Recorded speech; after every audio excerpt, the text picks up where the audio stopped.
There is this oil block in the Niger Delta region of Nigeria called OML 127. The oil block covers part of what is known as Agbami oil field and is under the control of some Nigerian and international oil companies, including NNPC. One of those companies operating in this oil field is FAMFA Oil. To own an oil block in Nigeria as a company, first of all, you need to apply when the government announces that they want to give out some oil blocks. If your company is selected, you will then be given an OPL license, which gives your company the power to look for oil in the location you are assigned to.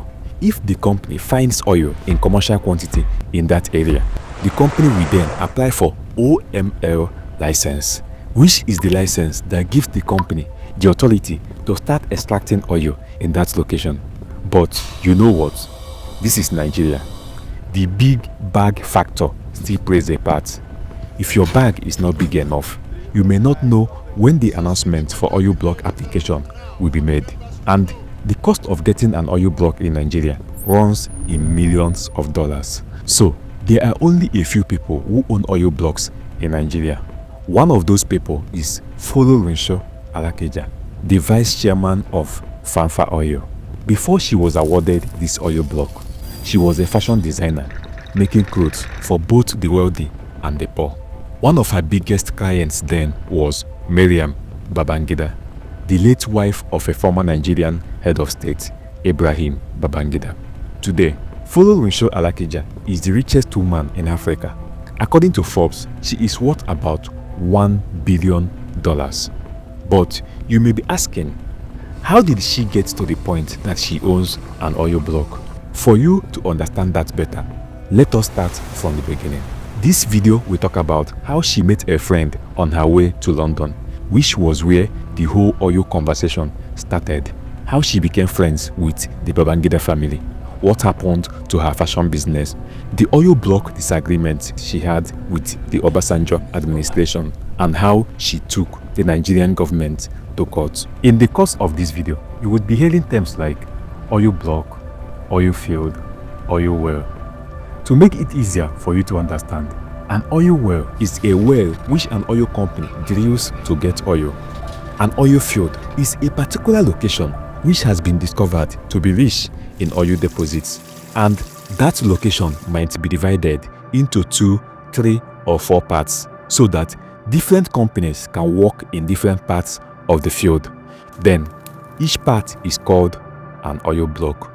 So before Folorunsho Alakija and her family was able to get this oil block, one day she was on an airplane on her way to London discussing with a friend. The friend then was working with an international oil company, and they needed someone in Nigeria to be lifting crude oil and supplying it to the company. The idea was that the person will get an oil exporting license and be exporting crude oil to the company. When this friend reviewed the business to her, Alakija found it interesting, and because this was happening when Ibrahim Babangida was the head of state of Nigeria, and Alakija knew her way to get the attention of the government, she saw it as what she can do. She believed Ibrahim Babangida would help her get to the oil minister, and hopefully the minister would grant her the license. But it didn't later happen the way she thought. Before then, she was already popular with making these types of expensive clothing, the haute couture. She was making them using African fabrics, and she called her brand Spring Stitches. With those types of clothes, it was easier to get the attention of the wealthy class.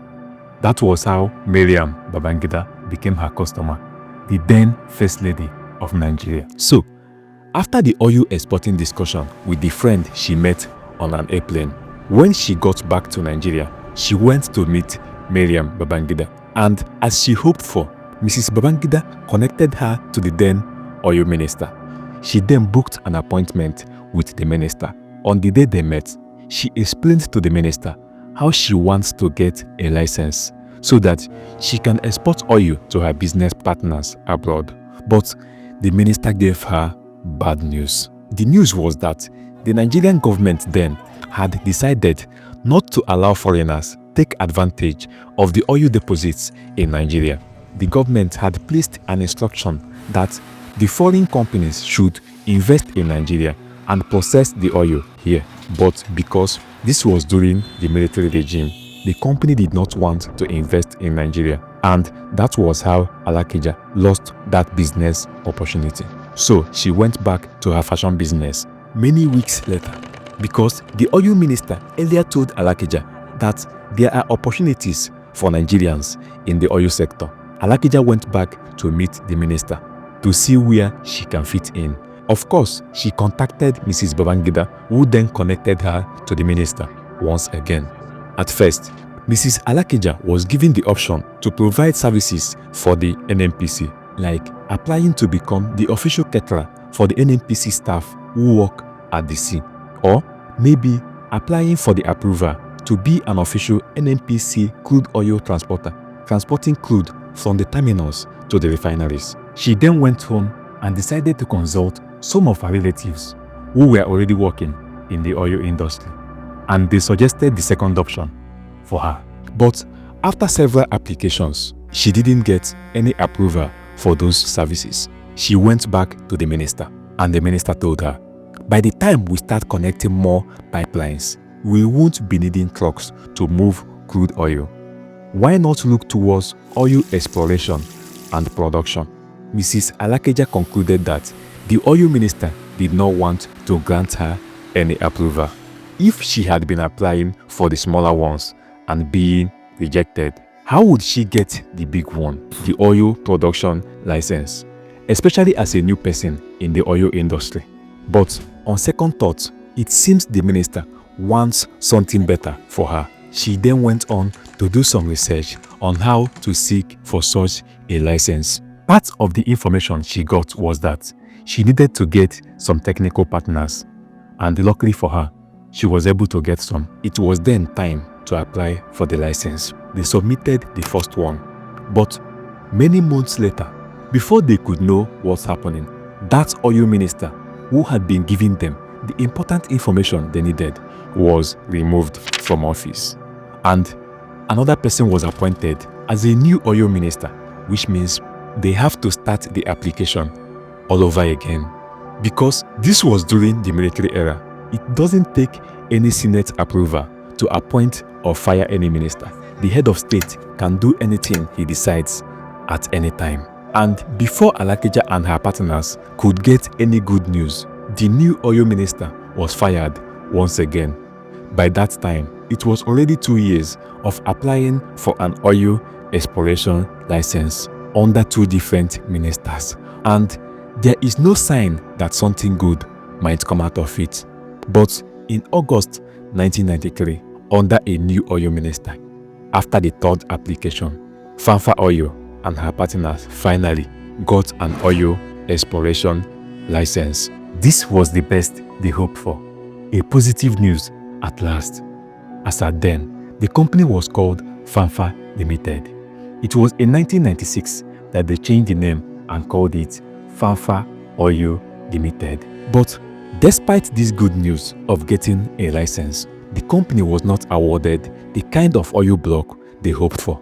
They got an oil block that has a water depth of 5,000 feet. And as a new oil company, they do not have such technology and resources required to explore oil in that depth. Considering that this was in the 90s, technology had not advanced much like today. Unfortunately, their technical partners decided to leave. It was almost obvious that they would likely not be able to get oil in that field. And that means that soon enough, the license would be taken away from them if they couldn't explore the field they had been allocated. 2 years later, they had still not gotten any new technical partners. Then, in 1996, after 3 years the previous partners left, something magical happened. Texaco wanted to expand their oil business in Nigeria, and they were looking for new partners. According to reports, Texaco went to the Department of Petroleum Resources, DPR, a department of the Federal Ministry of Petroleum Resources, asking questions on the possible companies they can work with. They were then told that FAMFA Limited were looking for technical partners. That was how Texaco reached out to Alakija and her husband.